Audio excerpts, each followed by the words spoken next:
معراج کی بات کرنے کا تو اب وقت آیا ہے، اس لیے کہ معراج کا سارا واقعہ تو مسجد اقصی کے گرد گھومتا ہے۔ سبحان الذی اسریٰ بعبدہ لیلا من المسجد الحرام الی المسجد الاقصی۔ حضور نے معراج کی رات مسجد اقصی میں نماز پڑھائی تھی، اور ایک بار پھر سے طیبہ سے فلسطین میں آ، راستہ دیکھتی ہے پھر مسجد اقصی تیرا۔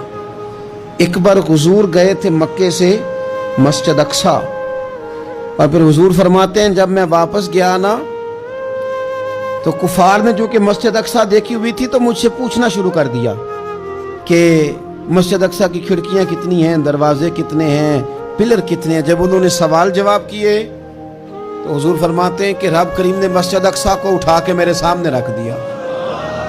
میں دیکھتا جاتا تھا، بتاتا جاتا تھا، کہہ لوں بات کر لوں۔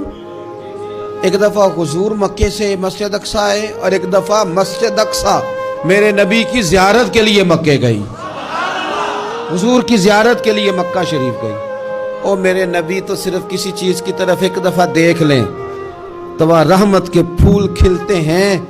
مسجد اقصی کی طرف منہ کر کے 17 مہینے میرے نبی نے نماز پڑھی ہے۔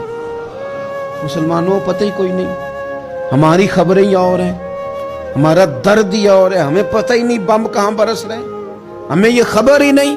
اور میں اس دور میں تقریریں کر رہا ہوں جہاں سوتوں کو جگانا نہیں پڑتا، جاگتوں کو جگانا پڑتا ہے۔ سیانے لوگوں کو سمجھانا ہمارے ذمہ لگ گیا، کیا کریں؟ اس قوم کو سکھانا پڑتا ہے جسے پتہ سارا ہے، لیکن جان بوجھ کے آنکھیں ہماری بند ہیں۔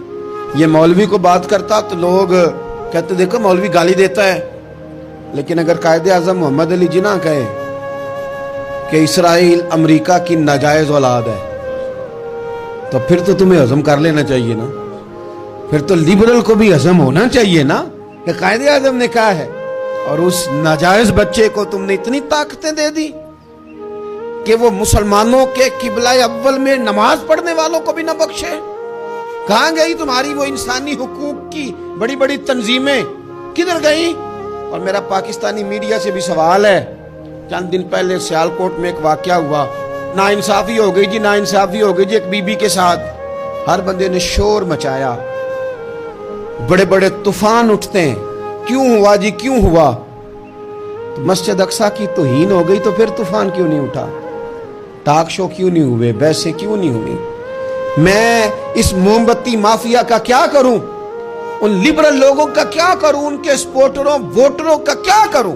ان سیاسی جماعتوں کے کارکنوں کو کیا نام دوں کہ جو ان فضول بحثوں میں تو وقت ضائع کرتے ہیں، اور وہ مسجد اقصی جس کے بارے میں میرے نبی پاک صلی اللہ علیہ وسلم سے ایک صحابیہ نے پوچھا تھا، یا رسول اللہ مسجد اقصی میں نماز پڑھنا کتنا کو بہتر ہے باقی نمازوں کے مقابلے میں؟ تو حضور نے فرمایا 1000 گنا بہتر ہے۔